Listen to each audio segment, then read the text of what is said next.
En la Biblia, los nombres son importantes porque además de tener un significado, suelen ser proféticos. El ejemplo más claro es que Dios ordenó que su hijo recibiera el nombre de Jesús, que en hebreo es Josué o Yeshua.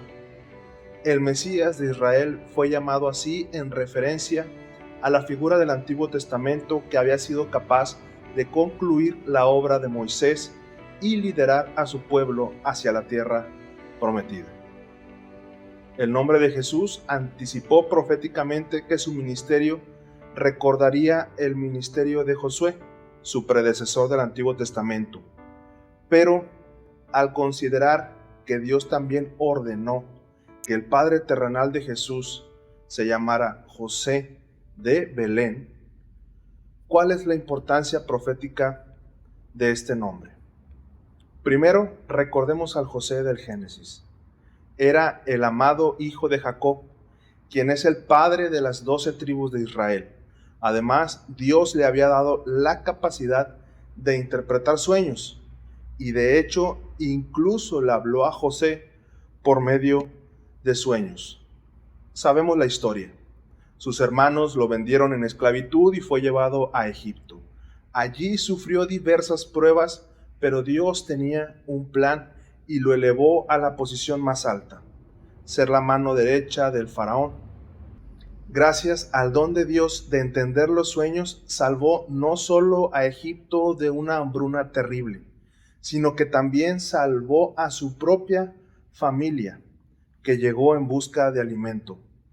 De modo que al final Dios usó a José para preservar a la familia del pacto en Egipto y proveer el sustento de vida a las naciones. ¿Fue la vida de José en cierto modo un reflejo profético de la vida de su predecesor José, el amado hijo de Jacob?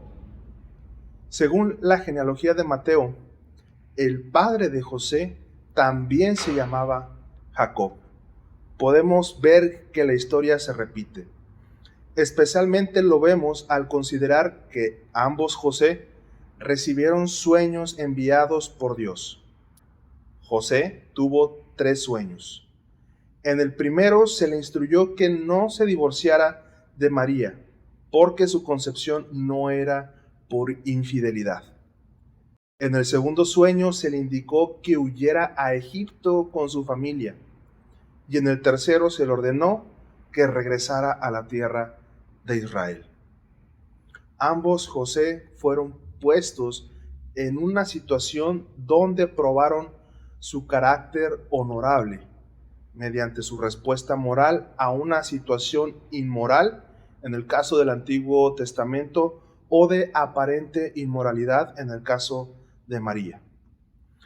En el Génesis, José demostró su rectitud al rechazar a la esposa de Potifar.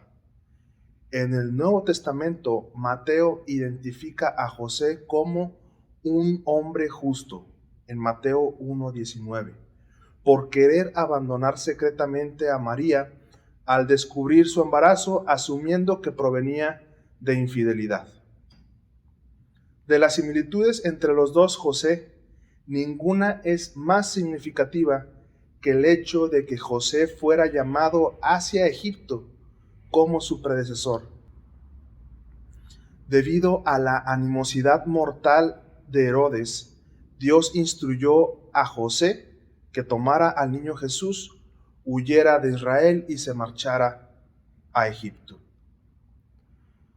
En otras palabras, durante un tiempo de grave hambruna espiritual en la tierra de Israel, Dios había designado a José para preservar a su familia en Egipto.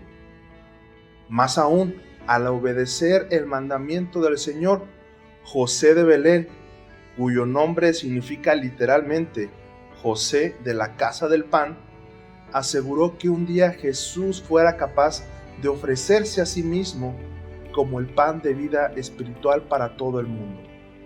De modo que, al final, Dios usó a José de Belén para preservar a su familia en Egipto, proveer el pan de vida espiritual para las naciones y asegurar que el Evangelio se esparciera a todo el mundo durante un tiempo de hambruna espiritual mortal.